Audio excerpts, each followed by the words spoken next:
এবার ব্রেকিং নিউজের দিকে নজর রাখবো। কসবার হোটেল থেকে 2 কোটি টাকার মাদক সহ গ্রেফতার এক ব্যক্তি। গোপন সূত্রে খবর পেয়ে অভিযান চালায় কলকাতা পুলিশের গোয়েন্দা বিভাগ। ধৃতের কাছ থেকে উদ্ধার 7 কেজি হাইড্রোপনিক ক্যানাবিস, যার বাজার মূল্য প্রায় 2 কোটি টাকা।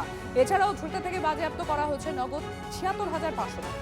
বাংলায় পালাবদলের পর মাখনলাল সরকারকে নিয়ে তৈরি হচ্ছে বায়োপিক। শুভেন্দু অধিকারীর শপথ গ্রহণে এসে মাখনলাল সরকারের পা ছুঁয়ে প্রণাম করেছিলেন প্রধানমন্ত্রী নরেন্দ্র মোদী।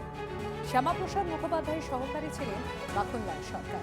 তাকে নিয়ে তৈরি হওয়া বায়োপিকের বড় অংশ জুড়েই থাকবেন ডক্টর শ্যামাপ্রসাদ মুখোপাধ্যায় ও তার কর্মকাণ্ড। বায়োপিকের নির্দেশক কৌশিক সেন। কতটা চাপ বা কতটা কঠিন মনে হচ্ছে? চাপ তো আছেই, এই বয়সে চাপ তো আছে। কেমন লাগছে? তো ব্যাপার হচ্ছে একটা নতুন ইতিহাস শুরু হয়েছে, চাপটা আমাকে সহ্য করতেই হবে।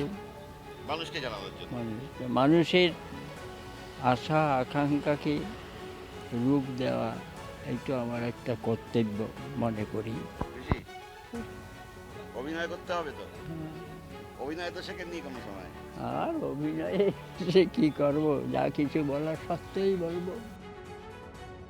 এই শিলিগুড়ির আকাশে যে আলো ফুটেছিল, সেই আলো সারা ভারতবর্ষের আলো হয়ে দাঁড়িয়েছে। মাখনলাল সরকার, তাকে নিয়ে বায়োপিক। এবং বায়োপিক করাটাও আমার কাছে কিন্তু একটু চ্যালেঞ্জিং এই কারণে, আমাকে প্রিয় 1947 ডানা ভাঙা স্বাধীনতা, দেশভাগ, ওই দিককার মানুষগুলো উদ্বাস্তুরা আসছেন। এই সময় দাঁড়িয়ে আমার মনে হলো ওনার সাথে কথা বলতে গিয়ে, ওই বলে না, আমার পা থাকবে মাটিতে আর মাথা থাকবে আকাশে, এক সাগর পাড়ের কবি বলেছিলেন। উনি এমনি একজন মানুষ।